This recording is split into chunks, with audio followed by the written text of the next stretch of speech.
Selanjutnya kita tengok juga sebentar Nasoihul Ibad.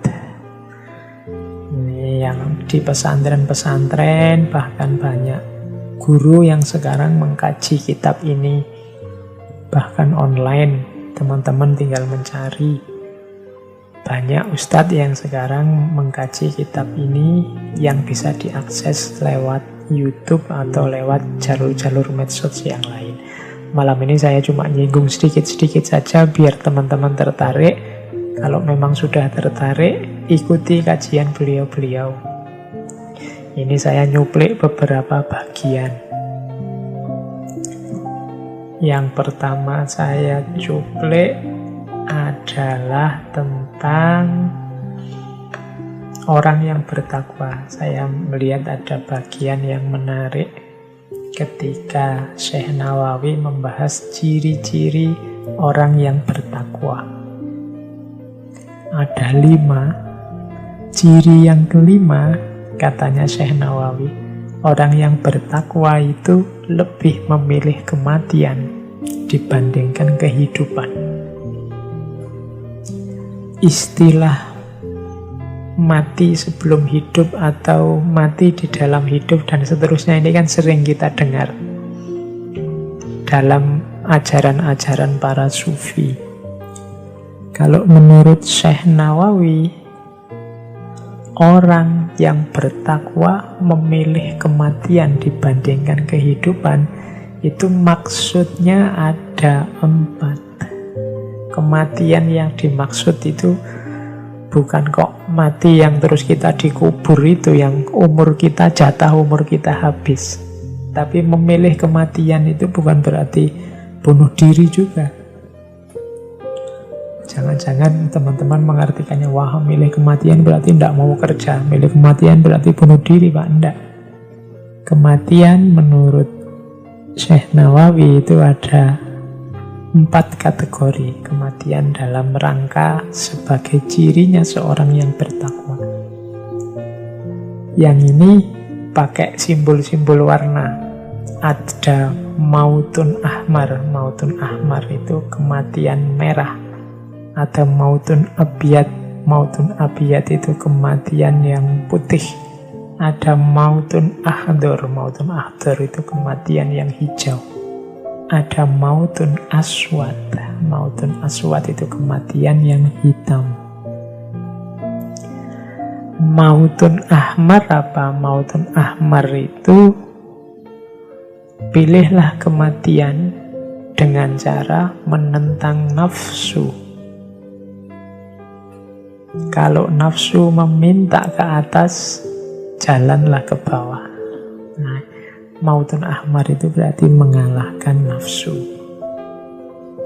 Itulah memilih kematian dalam kehidupan yang warnanya merah. Nafsu itu kan yang mendorong manusia ke arah kejelekan. Maka taklukkan nafsumu dengan mautun ahmar, menentangnya.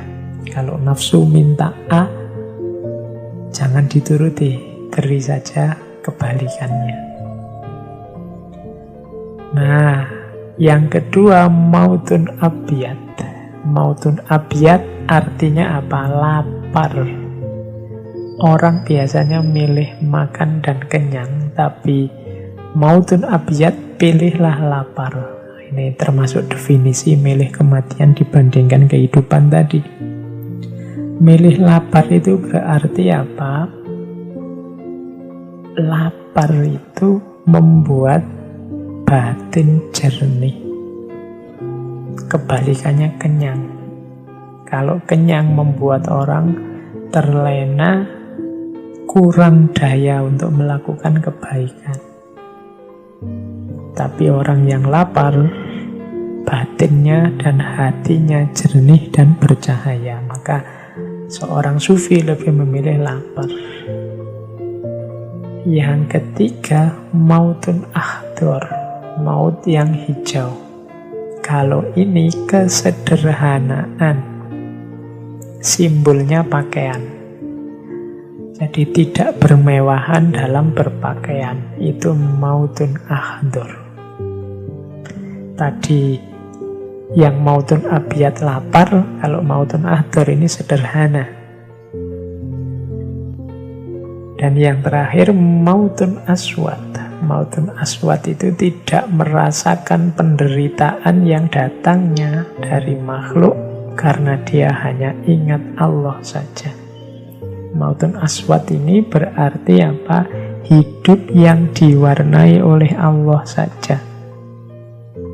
Dunia sudah tidak penting lagi. Segala penderitaan, segala kesulitan yang itu duniawi tidak membuatnya gentar. Orang semacam ini tergolong orang yang bertakwa karena memilih kematian dibandingkan kehidupan. Memilih Allah dibandingkan dunia. Yang dia ingat hanya Allah saja. Segala penderitaan dunia tidak penting lagi. Ini seperti munajatnya Kanjeng Nabi setelah dikejar-kejar, dilempari batu berdarah-darah di Taif, yang kemudian Nabi bersabda in lam takunu. Jadi jangan mengadu pada manusia, karena hal itu membuktikan engkau sebenarnya sedang tidak ridho dengan pembagian dari Allah. Mengadulah pada Allah karena itu menunjukkan engkau sedang berdoa kepadanya. Ini nasihat dari Nasoihul Ibad. Silahkan nanti dicari bagian itu di Nasoihul Ibad.